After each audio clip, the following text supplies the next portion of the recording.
गुरु प्यारी सत्कारयोग सात संगत जी, आप सभी को प्यार भरी राधा स्वामी जी। प्यारी सात संगत जी, आज के सत्संग का विषय है सच्चे साधु और झूठे साधु में क्या फर्क है। सच्चे संत और एक झूठे संत में क्या फर्क है। प्यारी सात संगत जी, हमारा यह अस्तित्व परमात्मा से भरपूर है, सौंदर्य से, सत्य से, आनंद से। और केवल पदार्थ ही दिखाई पड़ता हो, एक बात जाहिर होती है उससे कि सूक्ष्म को देखने की दृष्टि नहीं है हमारे पास, सिर्फ स्थूल हमारी पकड़ में आता है। तो झूठा संत कौन है? असाधु वह है जो स्थूल को ही पहचानता है। असाधु मतलब जो संत नहीं है। इतना ही नहीं, जो अपने अहंकार की रक्षा के लिए सूक्ष्म को इनकार भी करता है। क्षमा किया जा सकता है वह व्यक्ति जो कहे कि मैं क्या करूं, अभी तो मुझे स्थूल ही दिखाई पड़ता है। हो सकता है सूक्ष्म भी हो, खोजूंगा, तलाशूंगा, जिज्ञासा करूंगा। मैंने अपने चित्त के द्वार बंद नहीं कर लिए हैं। लेकिन वह व्यक्ति क्षमा नहीं किया जा सकता जो कहता हो पदार्थ के अतिरिक्त और कुछ भी नहीं है, क्योंकि उसने सूक्ष्म के प्रवेश का मार्ग ही अवरुद्ध कर दिया। अब उसे व्यर्थ ही व्यर्थ दिखाई पड़ेगा, सार्थक की कोई प्रतीति नहीं होगी। वशिष्ठ का सूत्र है, लोकी का नाम ही साधु नामार्थ बागनु बरतते, कि वह जो लौकिक साधु है उसकी वाणी अर्थ का अनुसरण करती है। लौकिक साधु मतलब सच्चा संत। लेकिन लौकिक साधु जैसी कोई घटना नहीं होती, और अगर होती है तो फिर उसे साधु ना कहो। जिसको परमात्मा सी जरा सी झलक भी ना मिलती हो, क्या उसे हम साधु कहेंगे? जिसे किरण भी दिखाई ना पड़ती हो, उसे आंख वाला कहोगे? जिसे सौंदर्य का बोध ही ना हो, क्या आप उसे कवि कहोगे? जिसके जीवन में प्रेम की बूंदा बांधी भी ना हुई हो, उसे प्रेमी कहोगे? लेकिन आज के साधु संत सिर्फ पाखंडी है।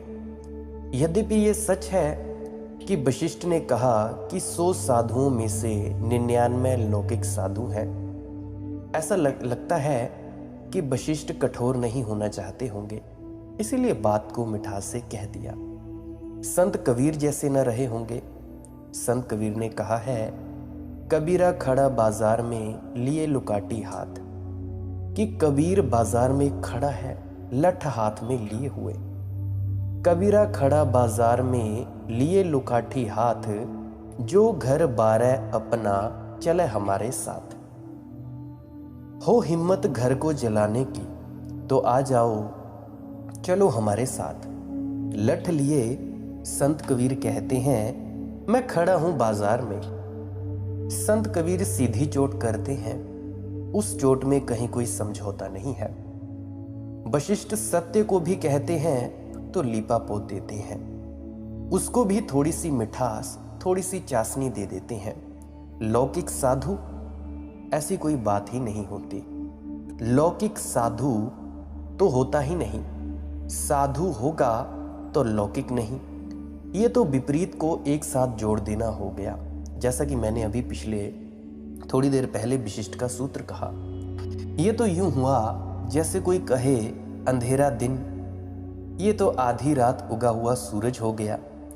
लेकिन एक अर्थ में वशिष्ठ ठीक ही कहते हैं कि 99 साधु 100 में से ऐसे ही है।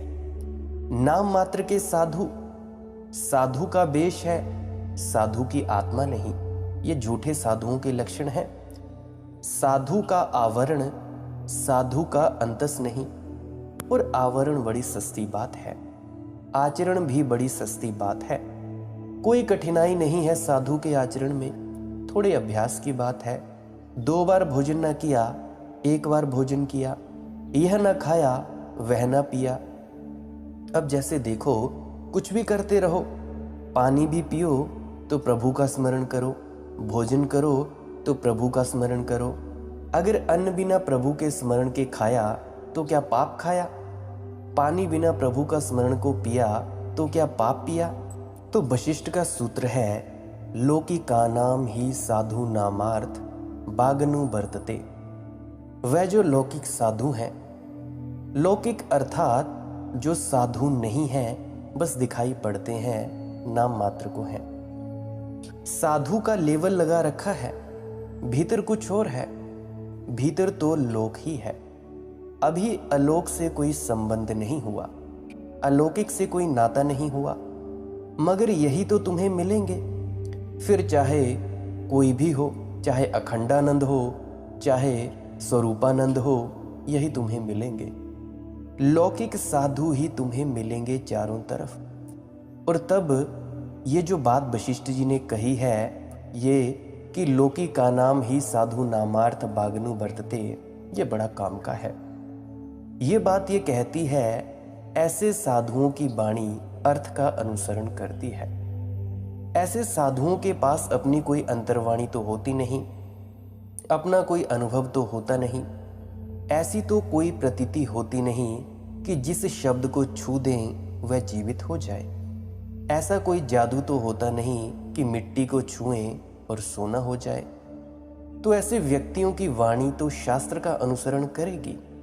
शास्त्र में उनका अर्थ है, जीवन में उनका कोई अर्थ नहीं है। अर्थ गीता में है, वेद में है, कुरान में है, बाइबल में है, धम्मपद में है। अर्थ स्वयं में नहीं है बस। और जो अर्थ स्वयं में नहीं है वह अनर्थ है। यह झूठे साधु की लक्षण है।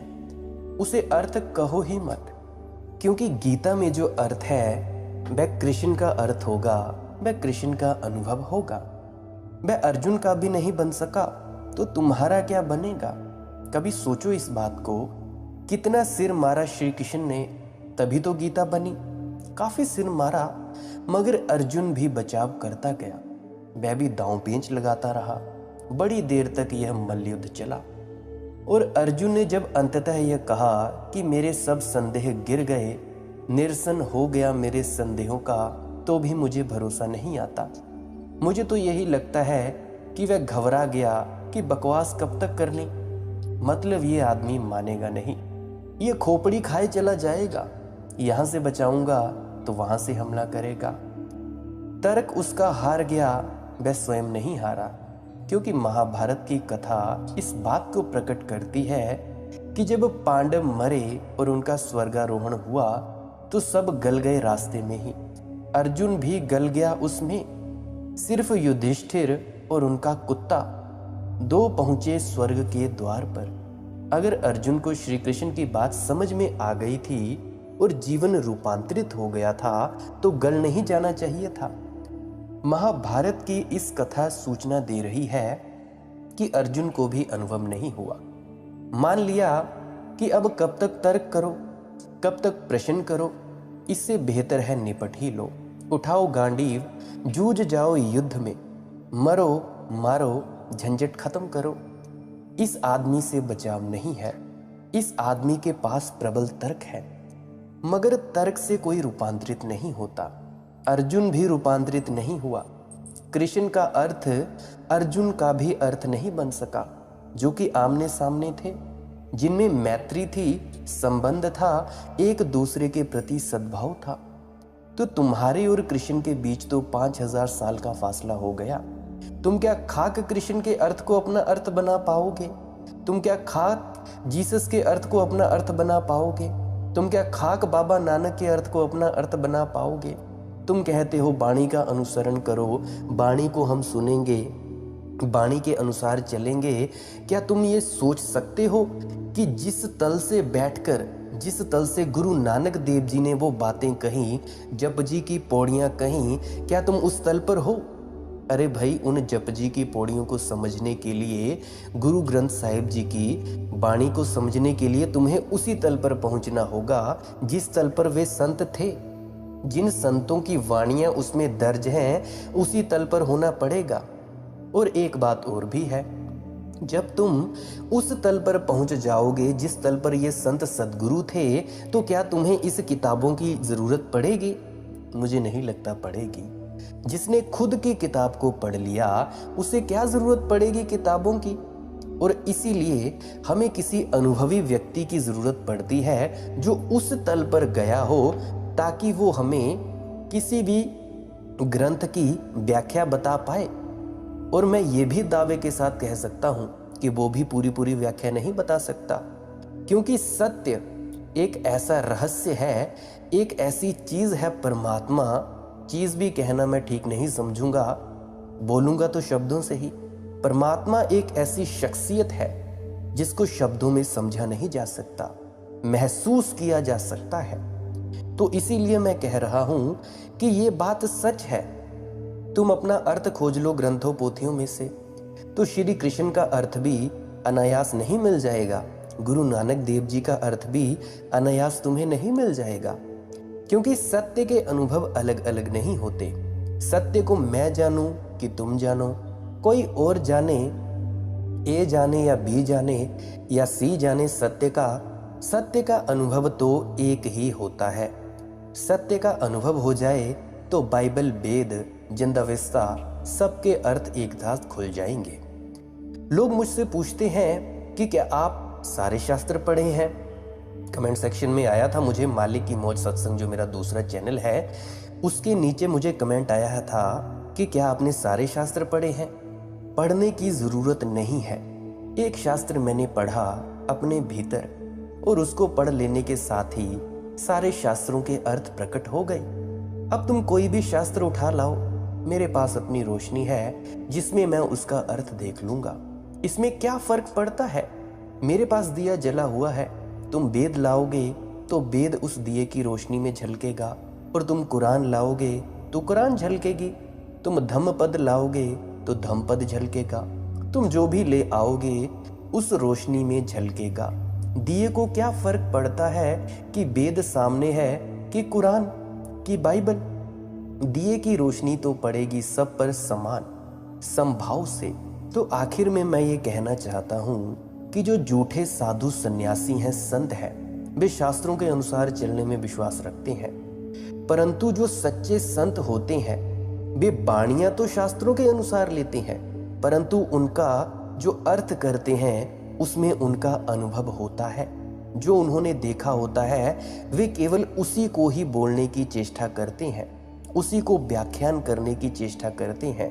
एक सच्चे संत की वाणी में आपको शांति महसूस होती है। एक सच्चे संत के पास जाकर आपको एक ऐसे प्रेम की ऊर्जा महसूस होती है जिसके पास जाकर समय शून्यता और अहंकार शून्यता महसूस होती है। परंतु एक झूठे संत के पास जाकर क्या होता है? आप वाणी सुन सकते हो किसी भी शास्त्र की उसके मुख से, परंतु आपको बेचैनी जैसी मालूम होगी। तो यही एक अर्थ है कि एक सच्चा संत और झूठे संत में क्या फर्क है। अगर आप जी को इस वीडियो से थोड़ा सा सीखने को मिला हो तो कृपया इस वीडियो को शेयर जरूर कर दीजिएगा।